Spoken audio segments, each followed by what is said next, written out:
Well, good evening. Welcome. This is PJNet.TV. I'm Coach Prasick, and actually, I've got something on the screen that's supposed to be a secret until it's time. So I'll just pretend you didn't see that. Okay. Oh, it's time for Ben. He visits us once a month, and tonight's his night to shine, and he is standing by. Although he claimed to have some problem with his computer or something, but I think the problem was really here all along. I'm going to make a few adjustments as we kind of get you situated on screen. And Ben, are you able to hear me? I can hear you fine, Coach. All right. Well, I accidentally, showed the magic, sauce early on. We'll get back to that. I haven't talked to you in a while. Where have you been? Been here, been trying to write, been busy dealing with bees, dealing with mowing grass, and now we're praying for rain. We just got a little bit today, and the ground was crunching, starting to turn brown and crunching prior to that. So my garden was starting to look pathetic, but there's a very almost 100% me with the garden. If I go and water it myself, that guarantees it's going to rain within the next several hours. Well, If I go detailing your through the vehicle hassle, works too. Yeah. Or order yeah, some drywall and stack it outside. That is almost a sure guarantee of rain. It would. I saw something on social media, and you never know what to believe, so I thought I would ask an expert, saying that fireworks are a bad idea, and the very first thing they said was that it disturbs the beehives and they fly away in fright. no, no. Fireworks happen after dark unless you are actually, now there'll be repercussions. My neighbor a quarter of a mile away sets off fireworks. And I would imagine you wouldn't want to be setting your chair right next to the beehives. I have 9 of them on my property here, and you probably wouldn't want to be sitting in the middle of those. But after dark, they go into the hive, and unless they're really disturbed, meaning you're opening the lid, um, they're not going to come out and investigate unless there's something right there next to them, and they might feel that percussion. But one thing I will say about all wildlife in general, including our dogs and cats, they don't like the big kabooms very much. My golden retriever actually, unless it's happening right in front of him, he will sit and watch them. He doesn't go ooh and ah, but he will sit and watch them from a distance and look up into the sky and appreciate them like we do. But I'm sure the other fauna, like rabbits and birds and deer, they scatter whenever they go off. So Mm-hmm. Well, you they don't always believe everything on well, the internet. yeah, well, and I didn't know how important bees were until we crossed paths, and we owe our existence to the little critters, and that, and 6 inches of topsoil and some rain. Yep. That's how you made a living. Ben, there was a period of time, I guess several months ago, then you were speaking somewhere almost every day. Uh, did you intend to launch a speaking career? Well, that was supposed to be a companion. It wasn't supposed to be doing school programs and everything. That I pretty much shut down for about 6 weeks because I have a looming deadline, July 15th, for 2024 Guidepost All God's Critters, and it's not any secret. You can put that photo that you have up there, and we can talk about that. But be, before I start that, I don't normally like to do this. I don't have anything scripted, Coach. We don't. But I want to read something that I just started a new book. Bob Goff. I don't know if you know of Bob Goff, but That name a good sounds familiar. Christian. Yeah, he's written Love Does and Everyone Always. His new book is Undistracted. Is his new book, but he wrote something so appropriate, I think, for us today and for tonight, just a short time tonight, that I want to I want to read that. And Bob says, um, in the opening of his book, we arrive as babies placed in the arms of parents who are complete amateurs with no owner's manual and usually no clue of how to raise us. Most of us start broke or broken, and some of us stay that way. Some strike it rich, but then accumulate a disordered view of their wealth. Still others never find healing in their search for wholeness. Add to this that we're following a God that we can't see, for a lifetime we can't measure, to a heaven we can't comprehend, because of grace we didn't earn. Is it any wonder we're all a little muddled? And that's kind of how he starts off. And I posted a little meme as an advertisement for tonight with signs. I couldn't use the MASH sign, Coach, that had all the different, it had so many miles to Toledo, Ohio, Mm-hmm. and Mm-hmm. Tokyo, and because that would be copyright infringement. But I used what BookBrush allows me to use in its template. But I had listed my direction one way, said my way, the highway. If you don't like my way, there's the highway, and then in a small sign underneath, God's way. And I wanted to share a little bit about this book that's in there behind you in the screen on the screen. Um, it's something that I really, really wanted for. I wanted to write for God, but importantly, I wanted to write for all God's creatures because it matched with my my world and my expertise, if you can, even if I can claim that I have any. But it just seemed to be a perfect fit. And so it'll just be real quick. My lineage of how I tried to apply. You can't really define who you apply to, and they don't call it an application. It's called an audition. When you try to get in with Guideposts, you are asked to do an audition. It doesn't involve speaking or acting or singing, but it involves writing, and you give three samples of writing. And so I finally found the person that I was supposed to talk to through email about submission, and he said, "Well, golly, that just closed last Friday Hmm. for the whole year. It's only open one time during the year. And they have, maybe I'll just throw out 30 writers, 30 contributing authors. And as people come off, there's openings. And so openings are few and far between for that specific imprint, All God's Creatures. And so Jonathan, though, was kind enough to, he said, if you can put something together and get it to me by Friday, three brand new devotions, never heard written before, not anything that I've copied from something else. And I said, okay, I will try. And I submitted them and waited months and said, it's kind of like getting a job, going to a job interview and getting that Dear John letter months later. We had an overwhelming amount of applications or auditions, and we would have a slot to everybody, but unfortunately, you were not chosen. We encourage you to try next year, and you think probably round foul.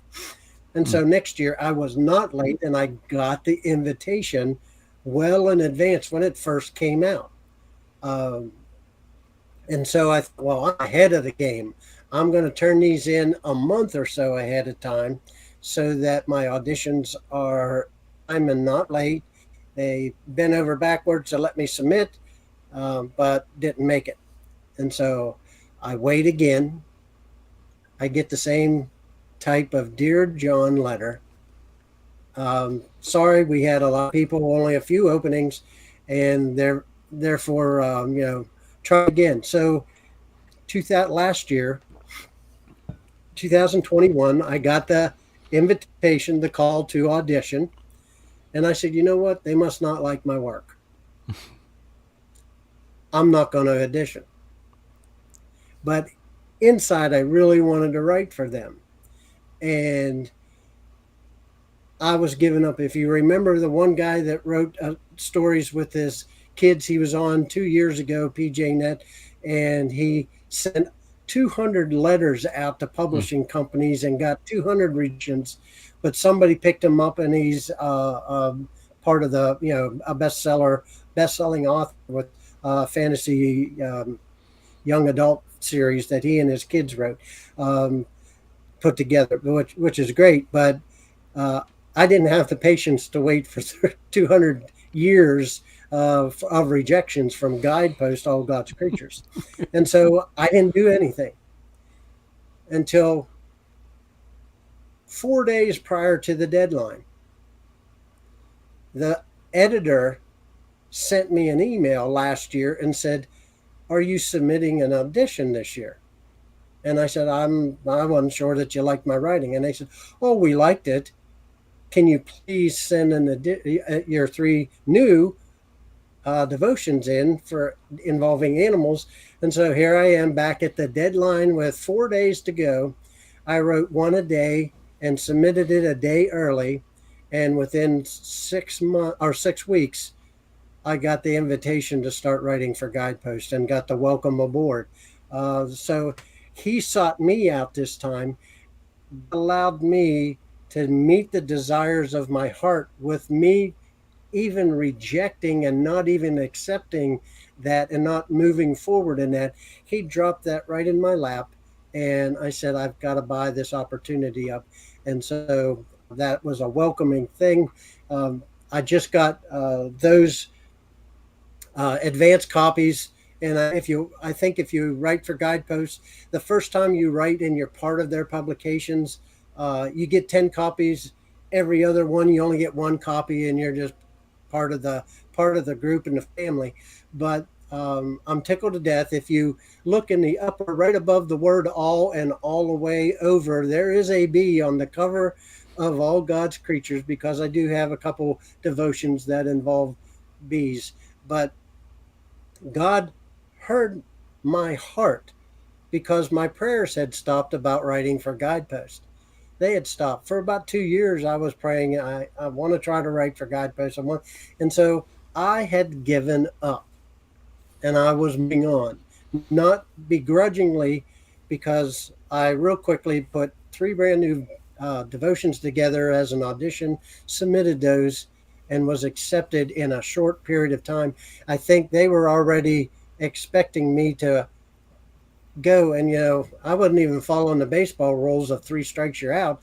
I was just like, well, they must not like what I'm writing, because I didn't get selected twice.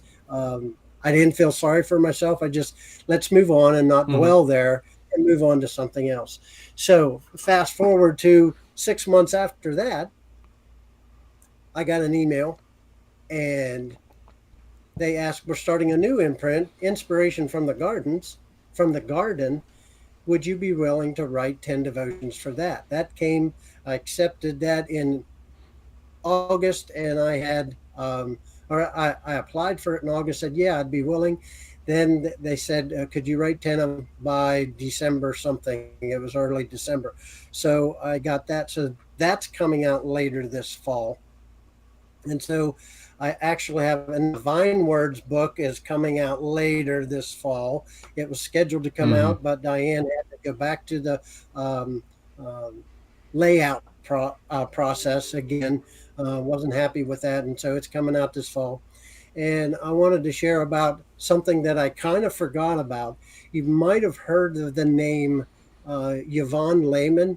Does that ring a bell to you, Coach? Not right Yvonne Lehman. offhand, but tell me more. 2 years ago she passed away, but I think Oh, those wait a that minute. might be in the chat, she It, started Blue Ridge, okay, um, yes, yes, and right and, now I and know. they gave a tribute to her, and she had Grace Publications or Publishing, and I submitted something to her, and I nothing happened for almost 2 years. Then you had her daughter on Hmm. here a couple months ago. And when that happened, it kind of spurred my interest. Whatever happened to that one book dealing with cancer, devotions, people die, writing about loved ones that died of cancer or those that survived it, and uh, and that got back to me. They were trying to get a hold of me to sign release forms, contract, whatever. So book number 4 is coming out. It's called Cancer Moments. That book, the proceeds, excuse me, the proceeds go to Samaritan's Purse. Hmm. And so first 3 years of my writing journey, I wrote and had books released solely under my name. And now, year number 4, I'm having 4 books released as contributing author in Guideposts times 2. And now I'm working on 2024 for July 15th is my deadline for All God's Creatures for 2024. They're that much ahead, want it by July so they can work on it. But, uh, you know, God has a plan. And sometimes, even though we just kind of let that backfire, God will still drop it in your lap. God will still allow it to accomplish what He wants it to accomplish because ultimately God is in control. So I know we're short on time and I want to make sure Dale gets all his prime time. But what's your thoughts on, there's my way, which I was willing to give up. There's the highway, the way, oh, you've got to keep after it and trying it and do it.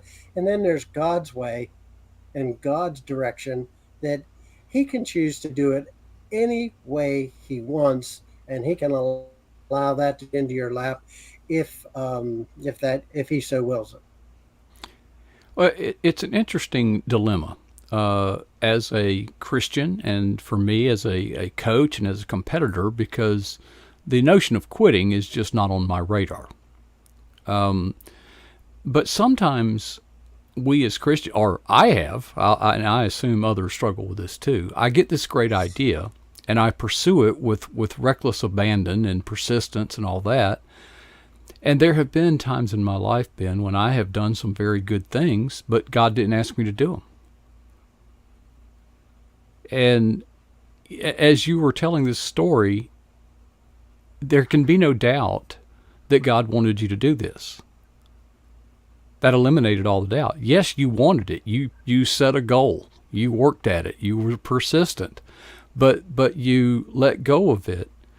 And if you wouldn't have done that, and if you would have gotten it, you wouldn't have that assurance that I'm speaking of, is that God wants you to do this. This is a God thing. It's not something that Ben wants for himself, for the glory of God, of course.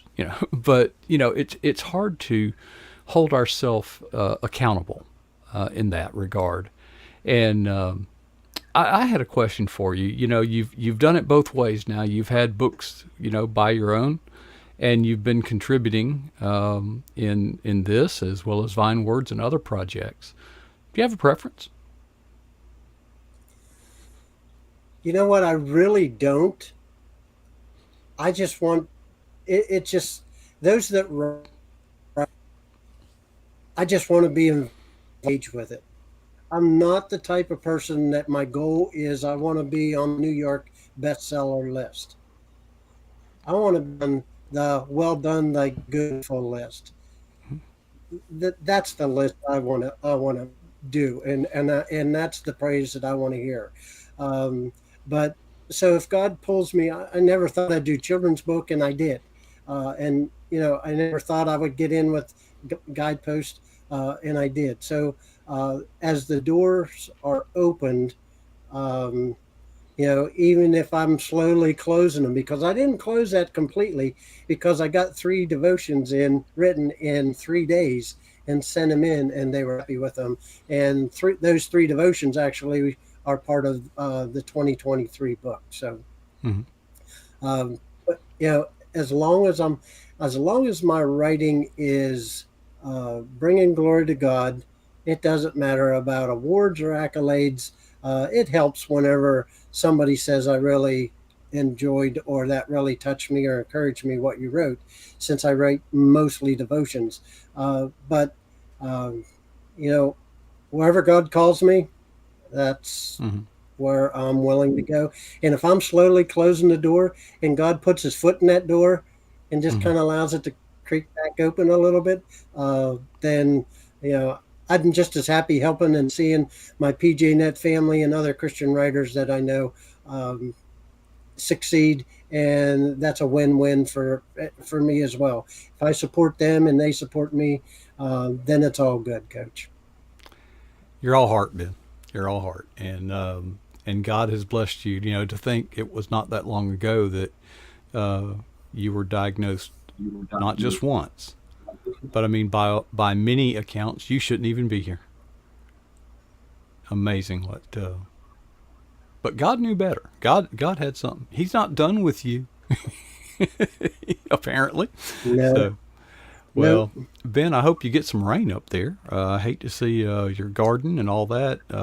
I have been struggling myself with keeping my garden is the lawn, the grass. We had it seeded and herbicide sprayed, and of course, you have to when you've made that kind of investment, you don't want to see it lost. And yeah, the city water bill's right up there, going out tomorrow. It's so God's rain is not only cheaper; it's actually better. You've told us it's better than city water, better than well water, yeah. I guess. I have spring water that comes by gravity into my house, so that's free and it's good, and doesn't have any additives other than what nature adds to it. Hmm. Very good. I love these bottled waters, from natural springs, and it's like, yeah, we go swimming in those springs where they get that water. It's, yeah, with the babies, okay. Anyway, well, Ben, I appreciate you sharing, and we rejoice in what God is doing through you, and there's so much that you are helping others that a lot of people don't know about and you don't talk about, but God knows, and you're all heart, and you're the kind of guy that I love to have on the team, no matter where we're going or what we're doing. And Ben, we so appreciate you, brother. Appreciate you sharing tonight. Thanks, Coach. All right. Well, folks, that was Ben Cooper. His name was up there the whole time. Imagine that. Imagine that. We can see, I can turn his book off, and we can see the beautiful flowers that are outside Studio 9 here at the Eagle's Nest. Wow. Class act. Ben Cooper. We're so blessed to have him as part of our team. Good to see so many folks making their way back to the chat room. It's kind of lonely last night. I think me and one other person were the only person in the world not at the fireworks. Anyway, God is so good, and he's blessed us in so many ways. How he's going to bless us next is Del Didway, and he's due in just a few minutes. I got to get the studio ready. While I'm doing that, as always, I challenge you to ask yourself these two questions. What is the boldest thing you've ever done for Jesus Christ? And how long ago was that? The challenge, you see, is to never be satisfied with either answer.